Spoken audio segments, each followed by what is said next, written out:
Good morning.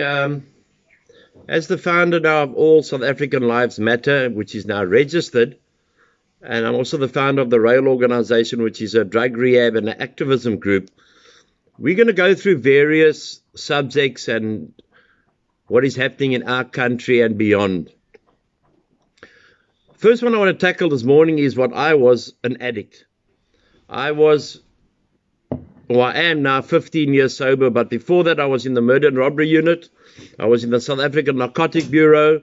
I went to prison, and then I spent 2 years on the streets as a homeless burgie.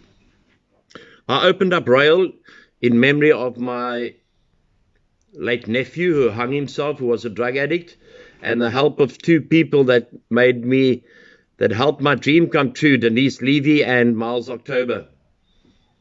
What we are seeing today is that the children have taken control of the home. You know, the addict wants help, and when he gets help, the parents pay, and then after a week or two, they think they're free and they're delivered and they can go back and everything is going to be different.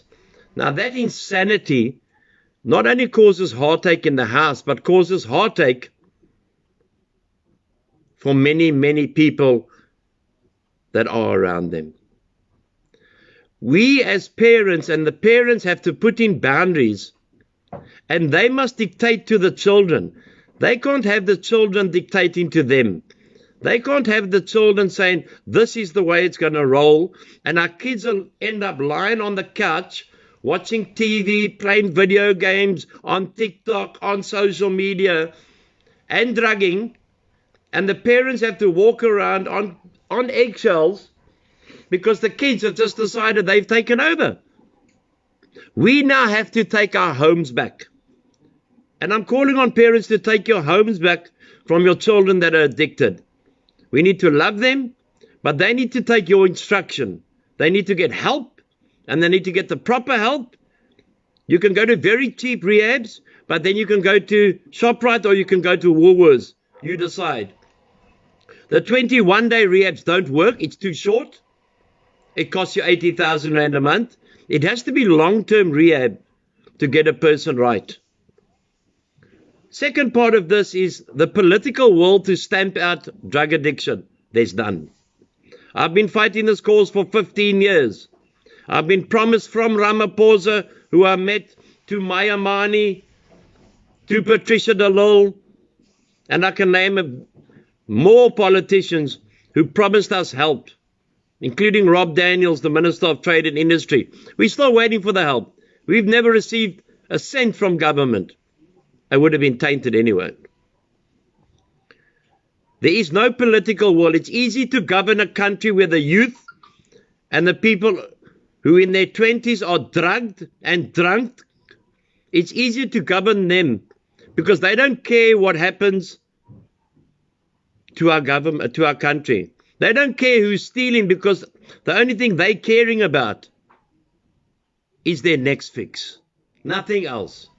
I asked parents this morning, spare my feelings, save my life, and get harder on your children. With love. With love. Don't let them dictate to you. I'm seeing too many wealthy people who come into our rehabs and they dictate to their parents. You baby an addict, you bury an addict.